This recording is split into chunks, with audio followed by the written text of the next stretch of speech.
আমাদের খুশির কল্পলোক চ্যানেলে আরও একটি নতুন গল্প নিয়ে ফিরে এলাম।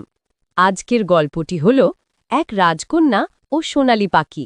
দেশে ছিল এক রাজা, তার নাম ছিল রাজা কৃষ্ণচন্দ্র। তার সভায় অনেক মানুষের সমাগম ছিল। তার একমাত্র কন্যার নাম ছিল নীলা। রাজকন্যা নীলা ছিল খুব দয়ালু ও বুদ্ধিমতী। সে সবার সাথে হেসে খেলে থাকতে ভালোবাসে। রাজপ্রাসাদের বাগানে প্রতিদিন এক সোনালী পাখি এসে গান গাইত, যার সুর শুনে রাজকন্যার মন ভরে যেত। একদিন সেই সোনার পাখিটি হঠাৎ উধাও হয়ে গেল। রাজকন্যা খুব কষ্ট পেল। রাজা ঘোষণা দিলেন যে এই পাখিটিকে খুঁজে আনবে তাকে পুরস্কার দেওয়া হবে রাজকন্যার সঙ্গে বিয়ে ও অর্ধেক রাজ্য। অনেক রাজপুত্র, সৈনিক, বীরযোদ্ধা গিয়েও ব্যর্থ হল। একদিন এক সাধারণ কৃষকের ছেলে রাহুল সাহস করে রওনা দিল।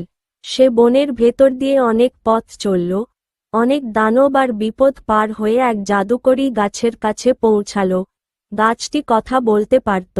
গাছ বলল, তুমি যদি সত্যিকার মন থেকে পাখিটিকে ভালোবাসো তবে সে নিজেই ফিরে আসবে। রাহুল সোনার পাখির জন্য একটি গান গাইতে লাগল। হঠাৎ আকাশে সোনার পাখি এসে হাজির হল। সে রাহুলের কাঁধে বসে বলল, তোমার ভালোবাসা সত্যি, আমি তোমার সঙ্গেই ফিরব। রাহুল পাখিটিকে নিয়ে রাজপ্রাসাদে ফিরল। রাজা খুশি হয়ে রাজকন্যার বিয়ে দিল রাহুলের সঙ্গে। সোনার পাখি আবার প্রতিদিন গান গাইতে লাগল, আর তারা সুখে শান্তিতে বসবাস করতে লাগল। এইভাবে গল্পের পরিসমাপ্তি ঘটল। এই রকম আরও নতুন নতুন গল্প পেতে আমাদের খুশির কল্পলোক চ্যানেলটি লাইক ও সাবস্ক্রাইব করুন।